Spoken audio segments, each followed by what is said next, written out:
What's up? It's Dr. Taylor Krick, and it's been a while since I've done a YouTube video. Since I started my podcast, I don't have nearly as much time for recording YouTube videos, but this is one that I've been wanting to get out for a while. So if you're a YouTube subscriber and you didn't know that I had a podcast, I have a podcast called the Autoimmune Doc Podcast. It's all the same great information that I like to share on YouTube, but just in different, easier to digest format with podcasts. So I like YouTube though also because I like visuals. So today I've got some screenshots from some studies that connect some dots on some really, really important big picture things that are just like major things. But it's like, oh yeah, toxins lead to depression, and here's one of the mechanisms why. So as you see, today's video is called Toxins, Carnitine, and Depression. So carnitine is an amino acid. It comes mostly from red meat. Think of like carne asada. And then depression in the liver and mitochondria link. So I'm going to go into, again, some really, really cool information from the research that's new this year in 2022, and then connect some dots on some of the things that I see clinically. So a bit about toxins, first off. So obviously toxins are bad. Many toxins damage your liver. Your liver has to clear things out like toxins, but also like estrogen, testosterone, toxic metabolites, breakdown products, toxic gut metabolites. Your liver has to clear a lot out. And your liver also just does a myriad of things of like, lipid control and blood sugar control and chemical control and like almost everything. It's really a central player, in your body. But many toxins damage your liver. I'm only showing, one study that's linked to solvents, which solvents is a broad group of toxins. But I'm going to show, a couple different things from a couple different papers, just showing, one of them is just a picture that shows that exposure to solvents causes, focal liver damage. So quickly about toxins, that includes things like aldehydes, like formaldehyde, volatile organic compounds. That includes things like pesticides and persistent organic pollutants. And many other things would qualify as solvents. Alcohol, paint fumes, toluene, xylene, many different styrene, many different toxins. So other toxins, mold, heavy metals, fertilizers, pesticides, occupational, toxins, and come from a million places. Today's goal isn't to educate you on all these different toxins, just to give a little debriefer on solvents. There are also many potential mechanisms, so I'm just highlighting this one thing that I've seen in the literature and that I see clinically with lab testing and that I see with, symptomatic results and improvement in things too. Toxins do many things. This is just one mechanism. Many toxins are straight up neurotoxins, meaning they damage neurons and you have neurons that die because of toxic exposure and excitotoxicity and things. Toxins can impact the gut and the microbiome, which both of these are going to cause depression too, going to cause brain issues. Toxins damage mitochondria, that's what we're getting into today. Toxins increase oxidative stress, that's part of that one. Toxins drive neuroinflammation, toxins trigger mast cell activation, toxins increase NMDA activity, toxins affect nitric oxide balance. There's a myriad of mechanisms of how toxins could cause depression. Again, this is just one of them, the liver and mitochondria link here. So, a bit about your liver. You have high amounts of mitochondria in your liver. So any organ that's going to have high mitochondria has a high energy requirement. So your brain has a ton of mitochondria. Your liver has a ton of mitochondria. Your heart has a ton of mitochondria. Then it kind of goes down from there. Your muscles have a ton of mitochondria because they got to power your locomotion. Kidneys too. But then it kind of goes down from there. So there's a lot of different liver roles. Now, I have a new podcast that's about to come out about a lot of different liver stuff. Talk about phase 1 and phase 2 detox, cytochrome P450, talk about methylation, sulfation, glucuronidation, conjugation, all those different things with liver. And there's many cofactors required. So B vitamins, B9, B12, all those B vitamins, many amino acids, methionine, glycine, cysteine, minerals, zinc, molybdenum, just tons of minerals. And there's many genetic SNPs that can be involved. So I actually have horrible liver genes. I've got methylation genes and COMT and MTHFR, but I've also got interleukin 6 genes and just, not great liver genes. So here's the first picture from the first study. Now, I'm going to be honest with you, I don't have the citation for this. I really feel bad about that, but I just didn't really quite frankly want to take the time to do it. This is a screenshot. So obviously I didn't invent this or make this up, but I wish that I had the proper citation. If you want to go look and read the full text, send me a message. I'm sure I have the full text somewhere on my computer. I didn't take this screenshot out of nowhere, that's for sure. But I don't have the citation. I do feel that's a little bit, I don't want to say irresponsible, but I just don't. So many solvents are able to concentrate in the mitochondria as a result of the mitochondrial membrane potential. Accumulation of these solvents within liver mitochondria inhibits fatty acid beta oxidation. So as you see down here, fatty acid beta oxidation equals carnitine. So we're going to connect some of these dots as to what that means. But what this is saying is that as you're exposed to solvents, they accumulate in the mitochondria and they block certain functions like fatty acid beta oxidation.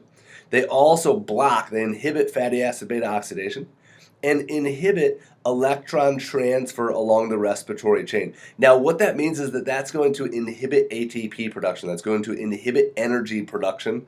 Both of those things are going to inhibit ATP and energy production. It says ROS, it says that they cause ROS, and then ROS oxidize fat deposits. So it's saying that as these toxins accumulate in the liver mitochondria, you're not able to burn fat. And fat accumulates in the liver, and then that fat gets oxidized. And they're saying it's similar to alcohol abuse. Increased reactive oxygen species formation causes extensive peroxidation of fat deposits and then frequent steatohepatitis, which is fatty liver. So that's one of the papers just showing that toxins damage the liver, and the mechanism is that they block fatty acid beta oxidation. Here's another one. What the heck? Here's another picture from a study, it's the same study, but it's exposure to solvents then causes focal zones of tissue necrosis, then cause all these things, and you see down at the bottom is extensive liver damage. So we know from the literature that exposure to solvents leads to extensive liver damage, but how does it happen? Well, the inhibition of fatty acid beta oxidation is how it happens. So then here's the last one that shows that as you get liver cirrhosis, which is an advanced progression of liver inflammation. But this is just another graphic. This is from a different paper. But it says as you get more progressed liver cirrhosis, you decrease the biosynthesis of carnitine. Then you get carnitine deficiency. Then you get all these other downstream problems. You get decreased gluconeogenesis. You get decreased ammonia detox. You get decreased antioxidant capacity, which means just more ROS damaging. You get decreased anti-inflammatory capacity, decreased albumin, decreased fatty acid metabolism, which leads to elevated triglycerides and fatty changes seen in the liver, like non-alcoholic steatohepatitis or non-alcoholic fatty liver disease, as some of the downstream effects. So solvents, carnitine, that I think makes sense. Here's how this works. This is my very simplistic drawing. If you are one of my patients, you've seen this drawing before that I draw for people all the time. This is the mitochondria, and basically it can burn two things for fuel. It can burn carbs or it can burn fat and outspits ATP.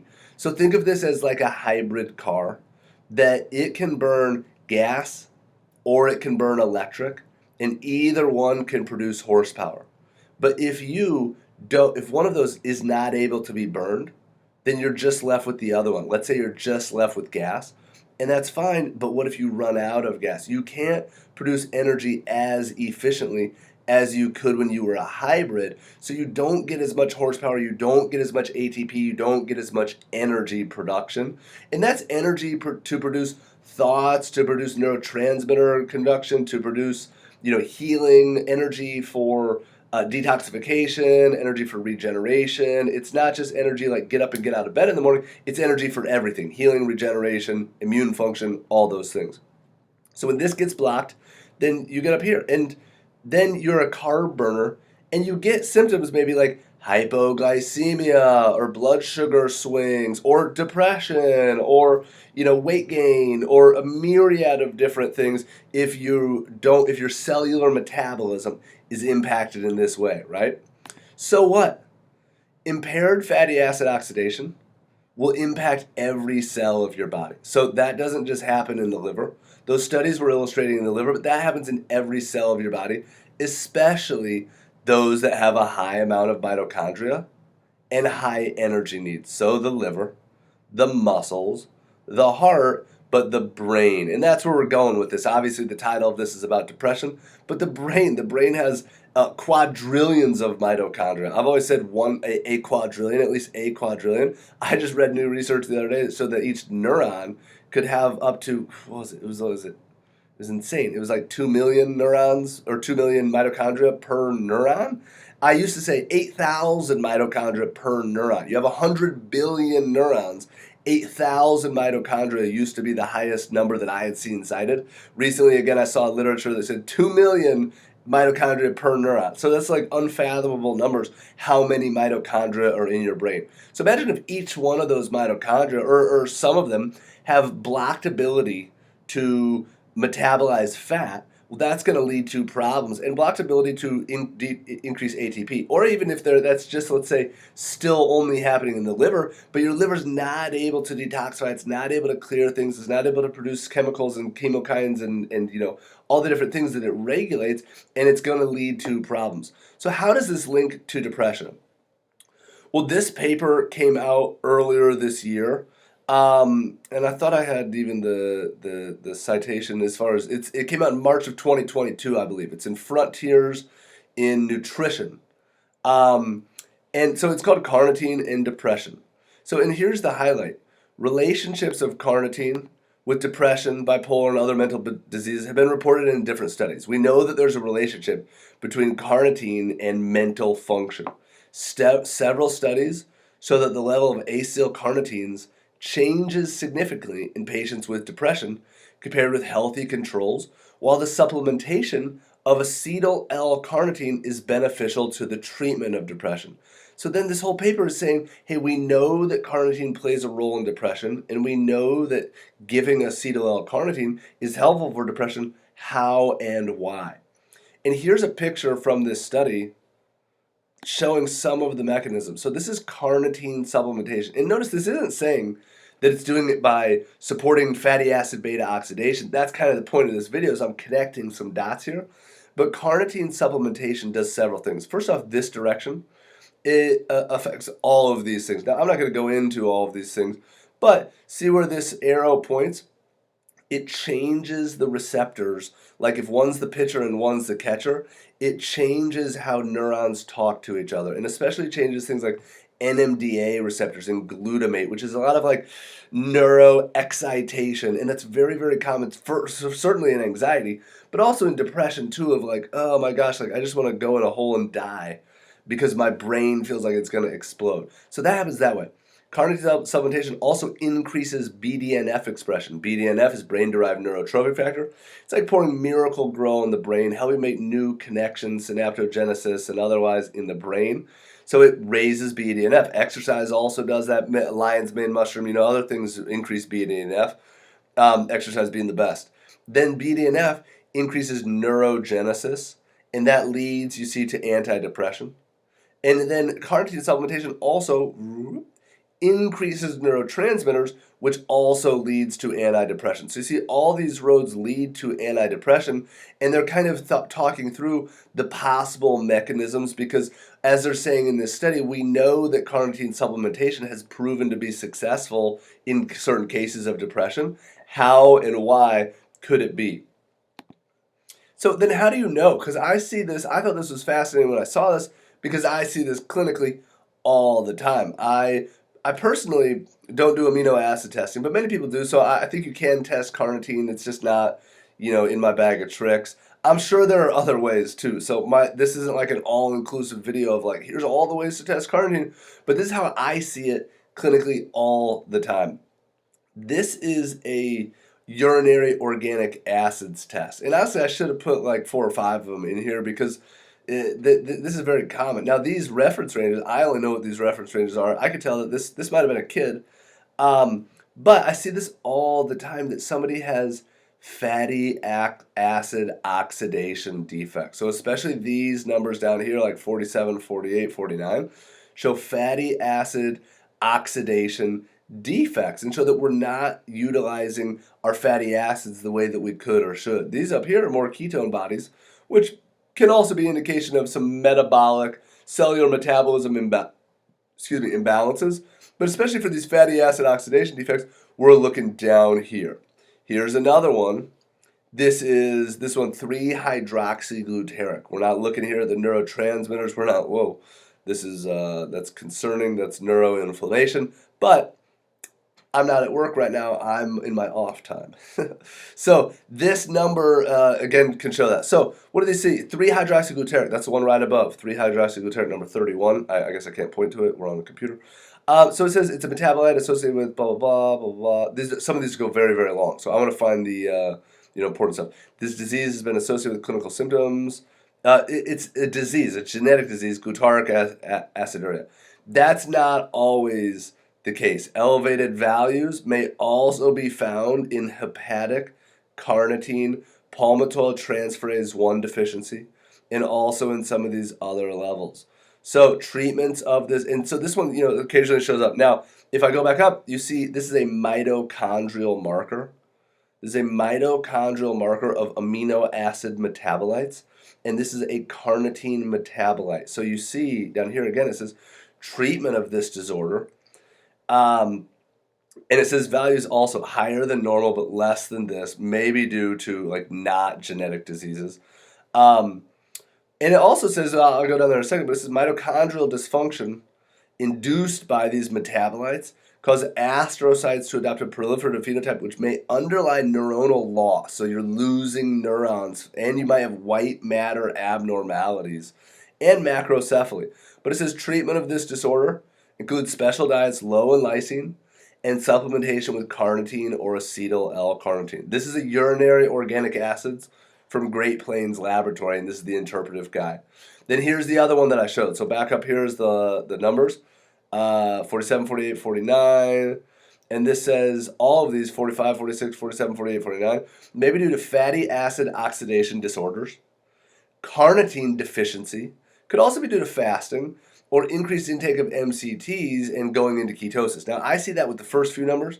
I don't typically see that with the lower numbers, 47, 48, 49. The fatty acid oxidation defects are associated with hypoglycemia.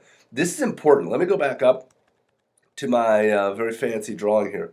If you are able to burn this and this, when you run out of this, it's no big deal because you can just switch over to this. It's kind of like if this is your checking account and this is your savings account. When this goes empty, it's like no big deal. Let me just transfer some over and no big deal. Whereas if your checking account goes dry and you go to tap into your savings and it's locked, you're going to panic, right? And so that's exactly what happens. And as you see down here, it leads to hypoglycemia. So the fatty acid oxidation defects are associated with hypoglycemia, so people that ride the blood sugar roller coaster. Also with apnea episodes, lethargy. So a lot of the people that I see, it's anxiety, depression, fatigue, and then we go and look and it's like, okay, you have blood sugar issues and you're lethargic. Luckily, I don't see much coma, but it matches up clinically oftentimes. Regardless of the cause, supplementation with L-carnitine or acetyl L-carnitine may be beneficial. And I tend to use acetyl L-carnitine a lot more. A lot of these people have just different methylation defects, and giving an acetyl moiety can be really, really helpful. So that's just what I use, as a tool. So as a recap, quick recap. This is a pretty short video, but as a recap to connect all the dots. So first, you're exposed. It's not like you painted a room once and this is going to happen. No, this is prolonged and repeated toxic exposure to solvents. The body can't clear those out quick enough, so they accumulate. They accumulate in the mitochondria. As that first, paragraph from the literature showed us, they accumulate in the mitochondria as a result of the membrane potential. Then as they accumulate, They block fatty acid oxidation. They block ATP production. Then fat accumulates in the liver, and then the brain doesn't produce energy as efficiently, and then you're off to the races. I could probably search the literature and find some other studies that show that this exact same exposure to solvents and the liver and the mitochondria and maybe even carnitine is associated with other diseases as well. I haven't taken that deep of a dive, but when you affect the mitochondria and you affect cellular metabolism, you can fill in the blank with any disease of chronic inflammation or chronic aging or any of our major non-genetic, non-congenital diseases. And a lot of our diseases, again, of chronic aging and metabolic syndrome, metabolic diseases that many people are dying from today. Cancer, heart disease, diabetes, Alzheimer's, all the things. I'm sure there's an association with many of those other disease criteria or disease diagnoses and some of these mechanisms. So anyway, quick video today connecting some of these dots. Excuse me. So that was a urinary organic acid test from Great Plains Lab. I use, varying acetyl L-carnitine personally, but if this is something that you're, concerned about or curious about, it's worth looking into. Now, I don't ever suggest that anybody go out and buy carnitine and just take it because you're depressed, but I think that this study that was shown above is evidence enough that that is not a reckless move. But just with the the complexity of the cases that I see, we never do that. We take a deep dive, and we want to know what target we're aiming at before we pull the trigger. But I do think that there's some value in that, even if you just maybe have some mild depression and want to try it out. I do not think that it's risky.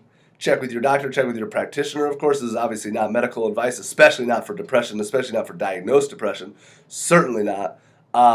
But I definitely think that there's some value in connecting these dots between toxins, mitochondria, and energy production, and the brain, and a neurological or rather mood disorder like depression. So leave a comment, leave a rating, leave a review, and subscribe to my podcast too if you want more info.